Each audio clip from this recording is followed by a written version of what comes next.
நீ செய்கிற தப்பை உணர மாட்டேங்கிற. இங்கதான் சிக்கல். பாவத்தை உணர்ந்து மனம் திரும்புகிற அவஸ்தை இல்லை. தாவீது சொல்றான், என் பிழையை உணர்கிறேன். யார் உணரல? நான் உணர்றேன்.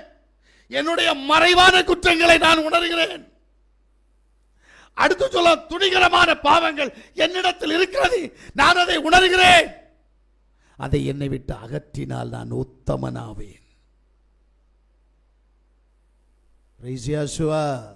நான் உத்தமனாக நான் செய்த அத்தனை பாவங்களையும் நினைத்து மனமருந்தி விட்டு தேவ சமூகத்தில் கடந்து போகணும்.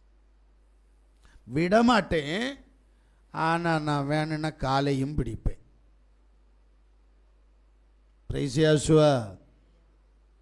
இல்ல சரி.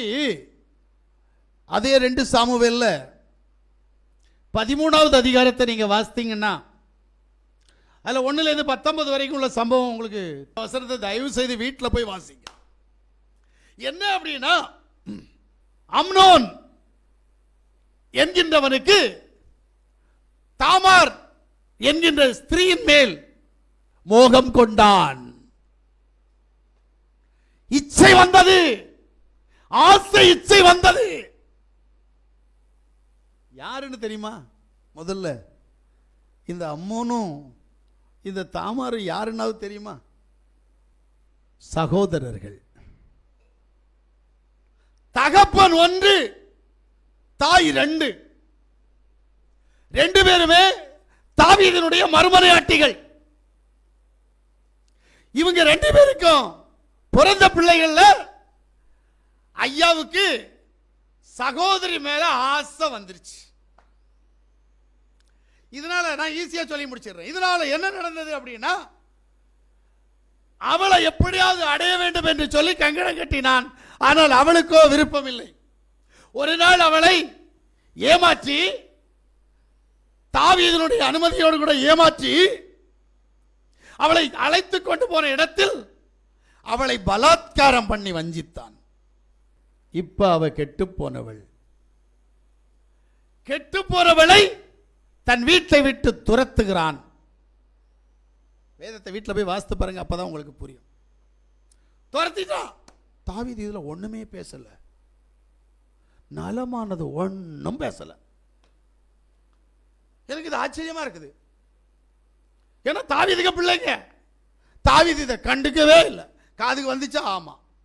அந்த பிள்ளை தாமார் போய் தன்னுடைய வஸ்திரத்தை கிழித்து சாம்பலில் உட்கார்ந்து அவ அழுது புலம்பிக் கொண்டிருக்கிறாள்.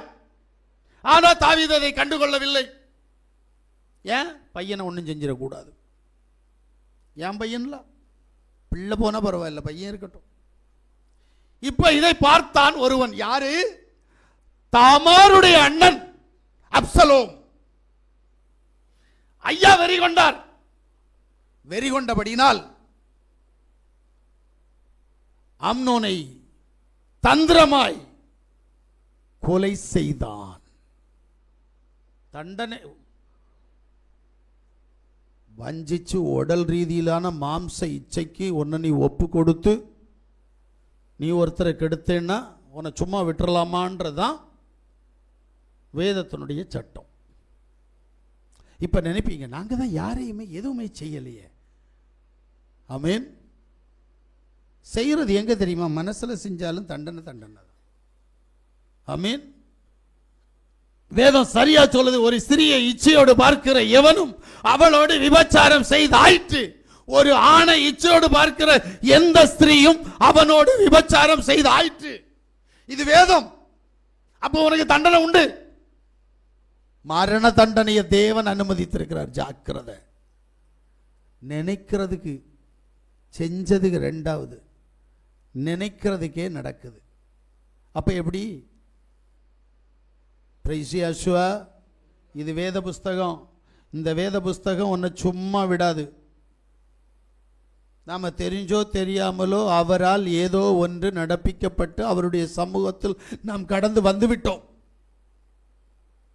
தேவன் வந்தவங்க எல்லாருக்கும் ஏதாவது ஒன்று செய்வார் தெரியுமா? ஏன்னா அதான் அவருடைய இம்பார்ட்டன்ட். ஒரு இழுப்பு இழுப்பார். அந்த இழுப்புல ஏதோ ஒரு அற்புதத்தை செஞ்சு அவரை என்ன செய்வார்? தன்னண்டையில் இழுப்பார். அப்ப தன்னண்டை அற்புதத்துக்காக அடையாளத்திற்காக தன்னண்டையில் வந்துருவாங்க. வந்தவங்களுக்கு வேதத்தை கொடுப்பார். வேதத்தை கொடுத்து நிலைச்சு நின்றால் வேதத்தின் ஆழங்களை கற்றுக் கொடுப்பார். அது வெளிப்பாடு, அது அவருடைய ராஜ்யம். இதுதான் உண்மை. இப்ப அப்சலோம் என்ன செஞ்சிருக்கிறான்? அம்னோனை கொலை பண்ணிட்டான். இப்ப தாவீது கண்டுக்கல. தன் மகளை விபச்சாரம் செய்து கெடுத்தவனையும் ஒன்று செய்யவில்லை, தன் மகனை கொலை செய்தவனையும் ஒன்று செய்யவில்லை. ஏன்னா இவனும் பையன். எப்படி? நான் என்ன சொல்ல வரேன்னு உங்களுக்கு புரியுதா? தப்பு செஞ்ச தண்டனை உண்டு. திருந்து இல்லைன்னா சத்துருவேன்.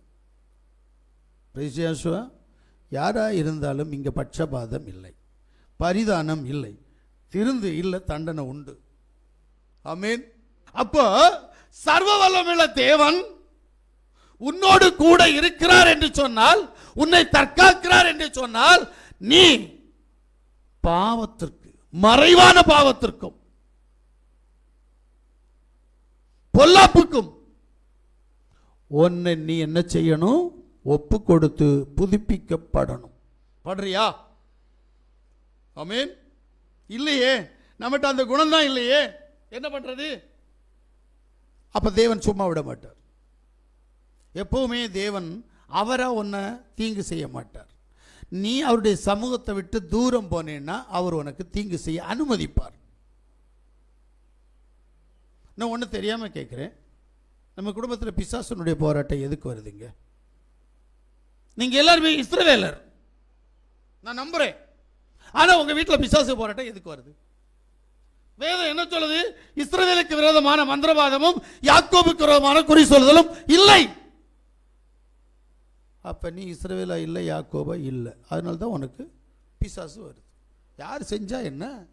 எதை கடந்து போனா உனக்கு என்ன? அல்லேலூயா.